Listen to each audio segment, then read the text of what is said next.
Le ministère de la guérison par Ellen White. Chapitre 4. L'attouchement de la foi.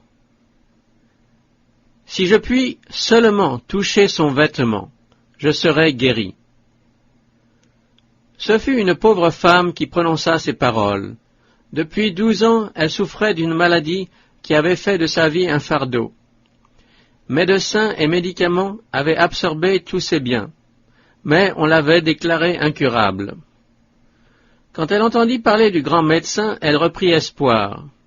Elle se disait, si je peux seulement m'approcher suffisamment de lui pour pouvoir lui parler, je serai guéri. Le Christ était en route vers la maison de Jairus, le rabbin juif, qui lui avait demandé de venir guérir sa fille. L'appel venu d'un cœur brisé, ma petite fille est à l'extrémité, viens, impose-lui les mains, afin qu'elle soit sauvée et qu'elle vive, avait touché le cœur tendre et plein de sympathie du Christ. Il se mit en route sur le champ avec le chef pour sa maison. Ils avançaient lentement, car la foule se pressait de tous côtés contre le Christ.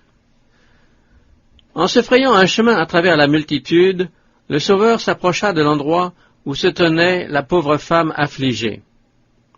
À maintes reprises, elle avait essayé de s'approcher de lui, en vain.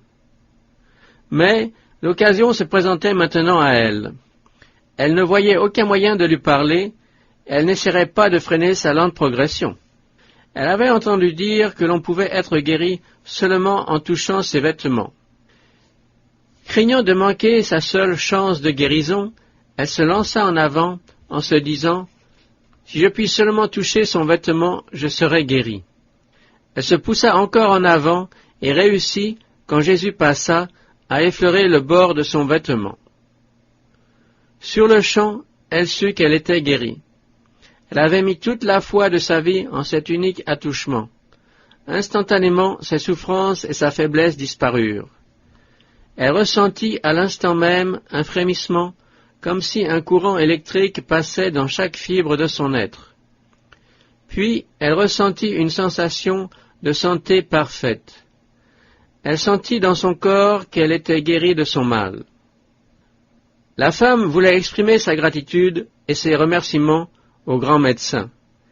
Il avait fait plus pour elle en un seul attouchement que les médecins en 12 longues années. Mais elle n'osa pas.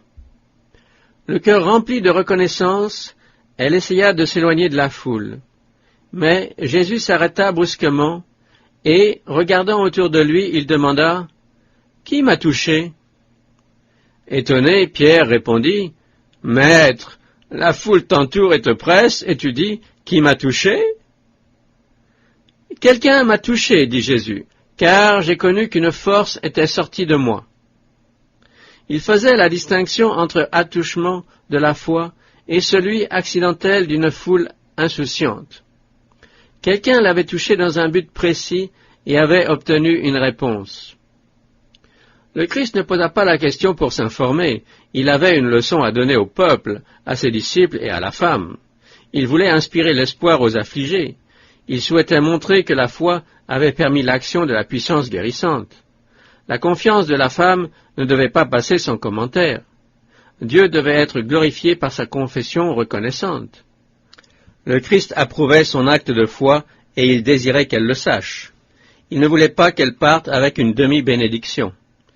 Elle ne devait pas ignorer que le Christ connaissait sa souffrance, qu'il l'aimait avec compassion et approuvait sa foi dans sa capacité de sauver complètement tous ceux qui viennent à lui. Se tournant vers la femme, le Christ insista pour savoir qui l'avait touchée. Voyant qu'il était vain de se cacher, elle s'avança en tremblant et se jeta à ses pieds. Avec des larmes de reconnaissance, elle lui dit devant tout le monde pourquoi elle avait touché son vêtement et comment elle avait été immédiatement guérie. Elle craignait que de l'avoir touché ait été un geste présomptueux, mais aucun reproche ne tomba des lèvres du Christ. Il ne prononça que des paroles d'approbation. Elle venait d'un cœur aimant, rempli de sympathie pour la misère humaine. « Ma fille, dit-il gentiment, ta foi t'a sauvée. Va en paix. » Combien ces paroles étaient douces et encourageantes. Maintenant, aucune crainte d'avoir offensé Jésus ne ternissait sa joie. La foule curieuse qui se pressait autour de Jésus ne reçut aucune force vitale, mais la femme souffrante qui le toucha avec foi obtint la guérison. De même, dans la vie spirituelle, le contact occasionnel diffère de l'attouchement de la foi. Croire en Christ simplement comme sauveur du monde n'apportera jamais la guérison de l'âme. La foi qui conduit au salut n'est pas un simple acquiescement à la vérité de l'Évangile. La vraie foi est celle qui reçoit le Christ comme sauveur personnel. Dieu a donné son Fils unique pour que moi, en croyant en lui, je ne périsse point, mais que j'aie la vie éternelle. Quand, selon sa parole, je viens au Christ, je dois croire que je reçois sa grâce salvatrice. La vie que je mène maintenant, je dois la vivre dans la foi au Fils de Dieu, qui m'a aimé et qui s'est livré lui-même pour moi. Beaucoup tiennent la foi pour une opinion. La foi salvatrice est une transaction par laquelle ceux qui acceptent le Christ se lient eux-mêmes par une alliance avec Dieu. Une foi vivante signifie une vigueur croissante, un espoir confiant par lesquels, au moyen de la grâce du Christ, l'âme devient une puissance conquérante. La foi est un conquérant plus puissant que la mort.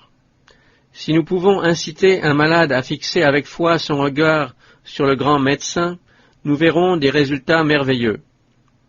La vie sera impartie au corps comme à l'âme. Quand vous travaillez en faveur des victimes d'habitudes néfastes, au lieu de leur montrer le désespoir et la ruine vers lesquels ils se dirigent, tournez leurs yeux vers Jésus. Attachez leur regard aux gloires célestes. Cela aura un meilleur effet pour le salut du corps et de l'âme que de rappeler sans cesse aux faibles et aux sans espoir, en apparence, toutes les terreurs de la tombe. Il nous a sauvés selon sa miséricorde. Le serviteur d'un centenier était couché, souffrant de paralysie. Chez les Romains, les serviteurs étaient des esclaves vendus et achetés sur la place du marché. Ils étaient souvent maltraités avec cruauté. Cependant, le centenier était très attaché à son serviteur. Il désirait ardemment sa guérison. Il croyait que Jésus pouvait le guérir. Il n'avait jamais vu le Sauveur, mais les rapports reçus avaient fait naître la foi en lui. En dépit du formalisme des Juifs, ce Romain était convaincu de la supériorité de leur religion sur la sienne.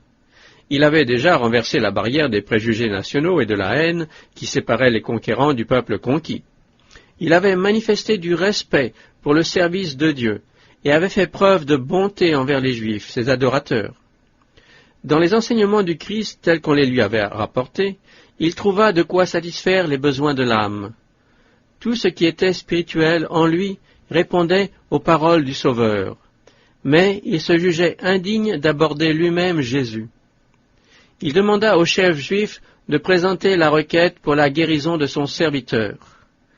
Les anciens présentèrent le cas à Jésus, insistant sur le fait qu'il méritait que le Maître lui prêtât une oreille favorable, car, dirent-ils, il aime notre nation et c'est lui qui a bâti notre synagogue.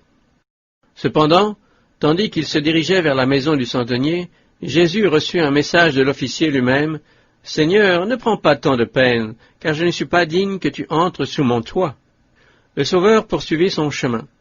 Le centenier vint en personne achever son message, disant, « Je ne me suis pas cru digne d'aller en personne vers toi, mais dis seulement un mot, et mon serviteur sera guéri.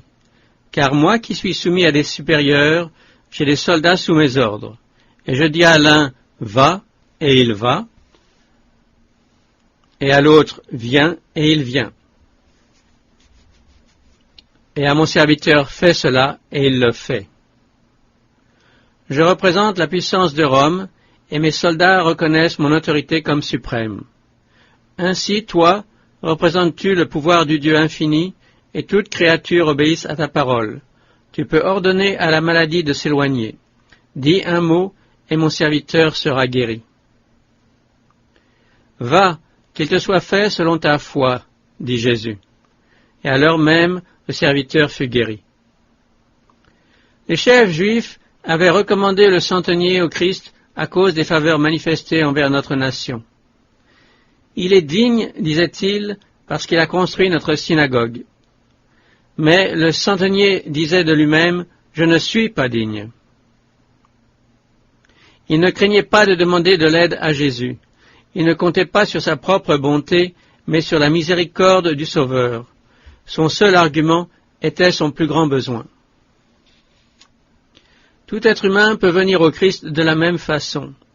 Il nous a sauvés, non à cause des œuvres de justice que nous aurions faites, mais selon sa miséricorde.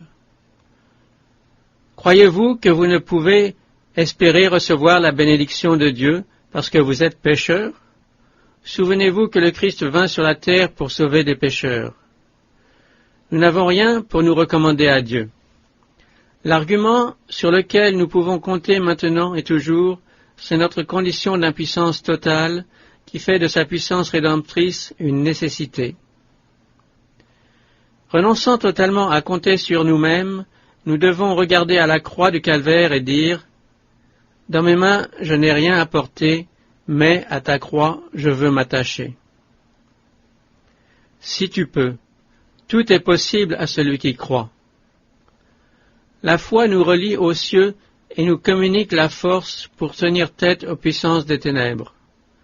En Christ, Dieu a pourvu aux moyens nécessaires pour subjuguer chaque défaut et résister à toute tentation, quelque forte qu'elle soit. Mais beaucoup pensent qu'ils manquent de foi et de ce fait, ils demeurent loin du Christ. Que ces âmes, dans leur indignité sans ressources, s'abandonnent à la miséricorde de leur Sauveur compatissant. Ne regardez pas à vous-même, mais au Christ. Celui qui guérissait les malades et chassait les démons quand il était parmi les hommes est toujours le même puissant Rédempteur. Saisissez ses promesses comme des feuilles de l'arbre de vie. Je ne mettrai pas dehors celui qui vient à moi. En venant à lui, croyez qu'il vous accepte parce qu'il l'a promis. Vous ne périrez pas si vous agissez ainsi. Dieu prouve son amour envers nous en ce que, lorsque nous étions encore des pécheurs, Christ est mort pour nous. Si Dieu est pour nous, qui sera contre nous?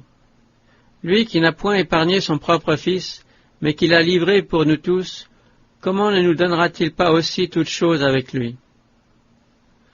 Car j'ai l'assurance que ni la mort, ni la vie, ni les anges, ni les dominations, ni les choses présentes, ni les choses à venir, ni les puissances, ni la hauteur, ni la profondeur, ni aucune créature ne pourra nous séparer de l'amour de Dieu manifesté en Jésus-Christ notre Seigneur.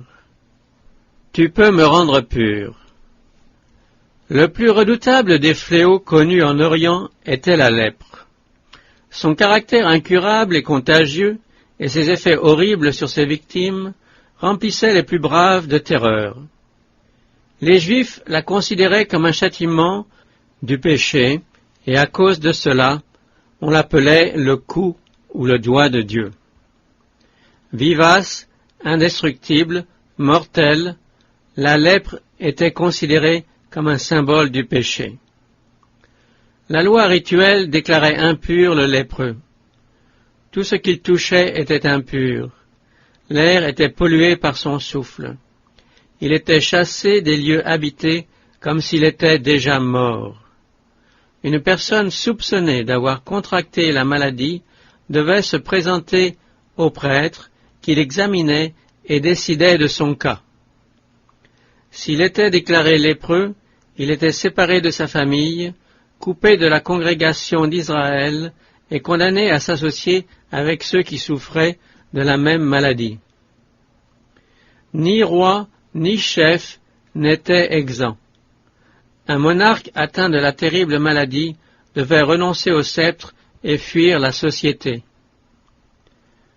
Le lépreux devait porter la malédiction de sa maladie loin de ses amis et de sa famille. Il était obligé d'annoncer son propre malheur, de déchirer ses vêtements et de sonner l'alarme, avertissant tout le monde de fuir sa présence contagieuse. Le cri « Impur, impur !» lancé d'une voix morne par l'exilé solitaire était un signal entendu avec crainte et horreur. Nombre de ces malades vivaient dans la région où le Christ exerçait son ministère. Quand les nouvelles concernant son œuvre les atteignirent, la foi commença à naître dans le cœur de l'un d'entre eux. S'il pouvait aller jusqu'à Jésus, il pourrait être guéri. Mais comment trouver Jésus? Condamné à un isolement perpétuel comme il l'est, comment se présenter au médecin? Jésus le guérirait-il? Ne prononcerait-il pas contre lui une malédiction, l'avertissant de fuir loin des lieux fréquentés par les hommes, comme le faisaient les pharisiens et même les médecins? Il pense à tout ce qu'il a entendu dire de Jésus. Nul être lui ayant demandé assistance n'a été renvoyé. L'infortuné décide d'aller trouver le Sauveur. Les villes lui sont interdites, mais il peut peut-être croiser sur son chemin, sur quelques sentiers, le long des routes des montagnes, ou le trouver tandis qu'il enseigne hors des villes. Les difficultés sont grandes, mais c'est son seul espoir. Se tenant à l'écart, le lépreux capte quelques-unes des paroles de Jésus. Il le voit imposer les mains aux malades.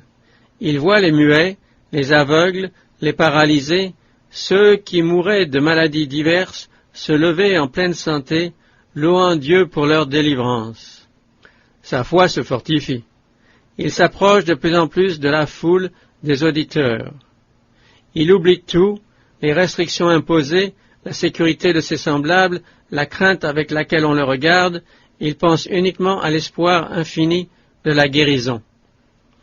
Il offre un spectacle repoussant. La maladie a fait des ravages effrayants. Son corps décomposé est horrible à regarder. À sa vue, les gens reculent. Dans leur terreur, ils marchent les uns sur les autres pour échapper à son contact.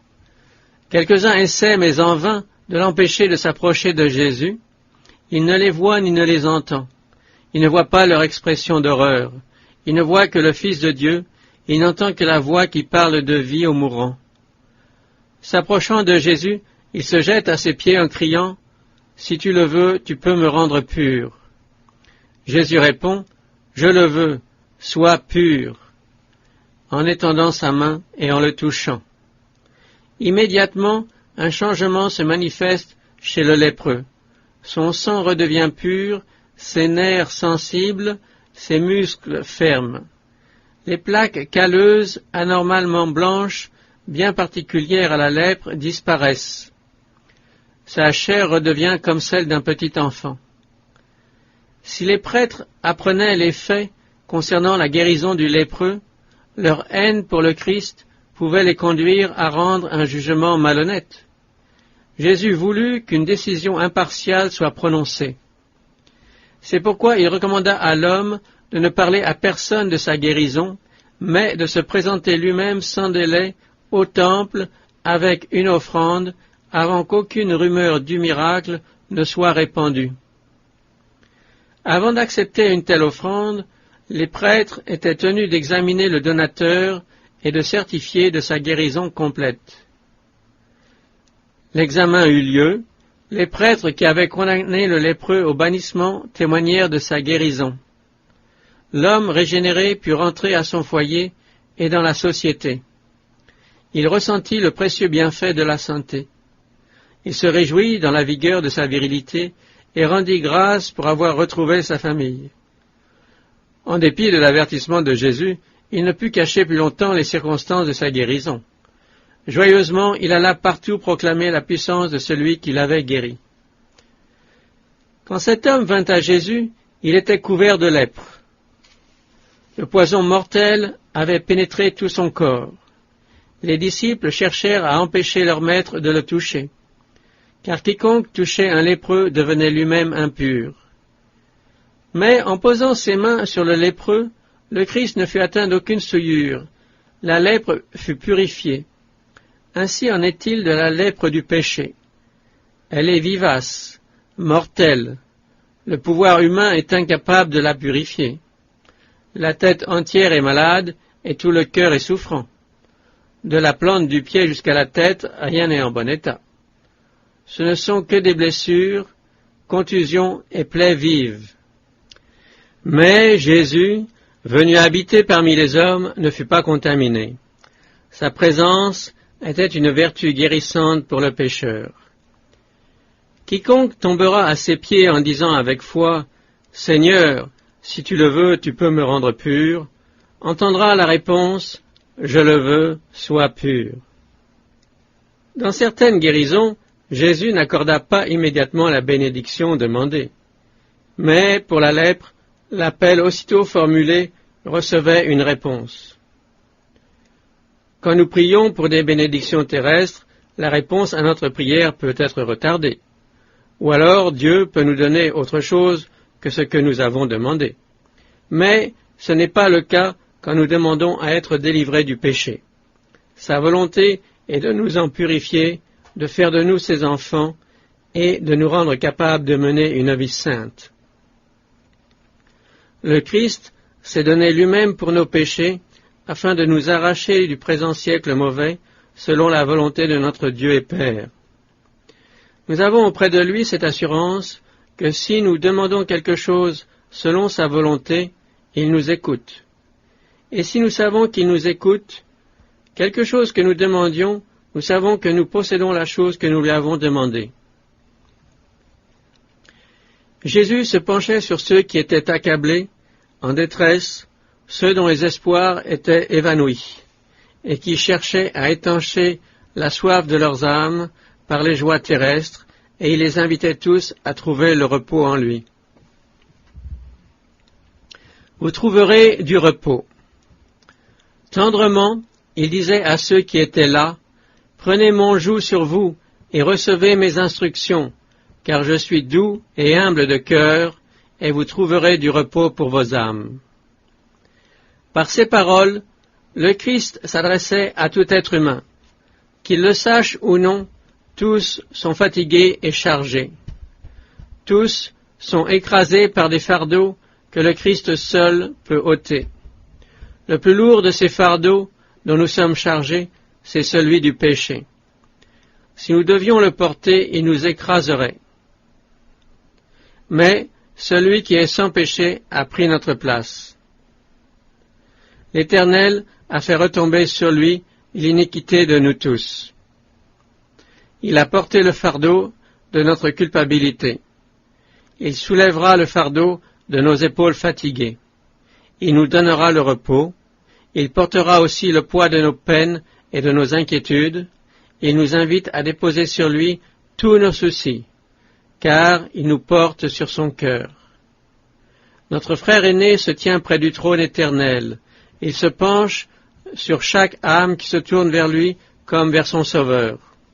Il connaît par expérience les faiblesses de l'humanité, ses désirs et en quoi consiste la puissance des tentations.